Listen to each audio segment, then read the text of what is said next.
morning, good morning. Today is the day that the Lord has made. Let us rejoice and be glad in it.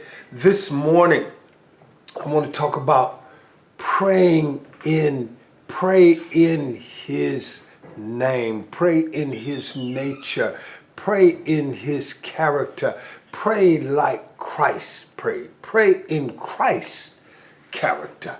Amen. Jesus said, and whatever you ask in my name, that I will do, that the Father may be glorified in the Son.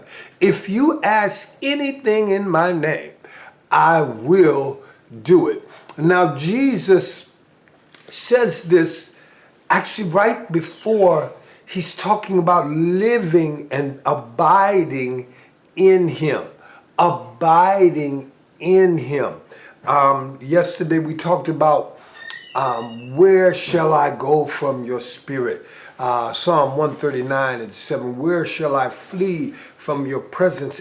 When we believe in Christ, we enter into him, and that we are justified by entering into him. We are declared righteous. He covers us.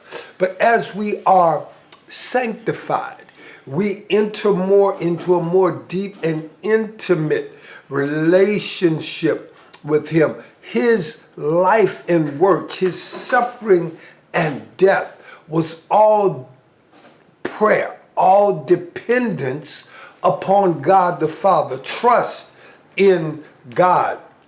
He said, have faith in Mark 11:22, have faith in God. For if you have faith in God, you can say to this mountain, be thou removed and cast into the sea, and it shall be done if you do not doubt. Amen.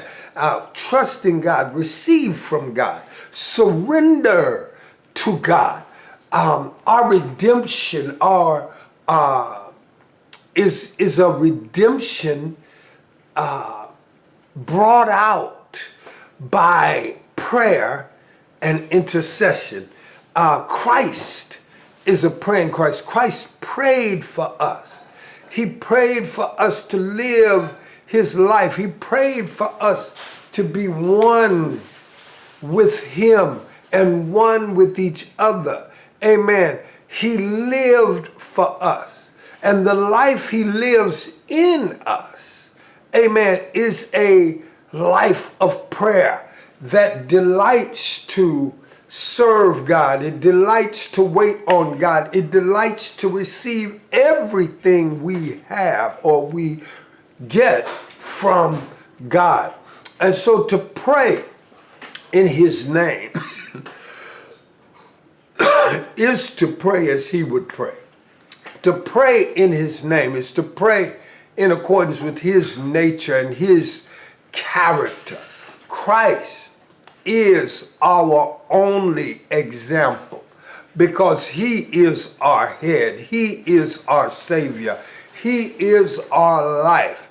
He is the way we follow and the truth that we transmit out, and the life that we live and the life that he lives, amen, through us. He is our life. And in virtue of his sovereignty, in virtue of his spirit, he does live in us and through us. Therefore, we can pray in his name because we are connected to him. We are one with him. And we are not only one with him, we are becoming more and more one with him, just as the vine becomes more and more one with the branch. And because we abide in him and he in us, amen, we can pray as he prayed. And our prayers we can expect to be answered. And those prayers are not for things, but those prayers are so that God may mold us, God may shape us into being more and more like Christ. Let us pray for God to mold us more and more, day by day, into the image and likeness of his Son, Jesus the Christ.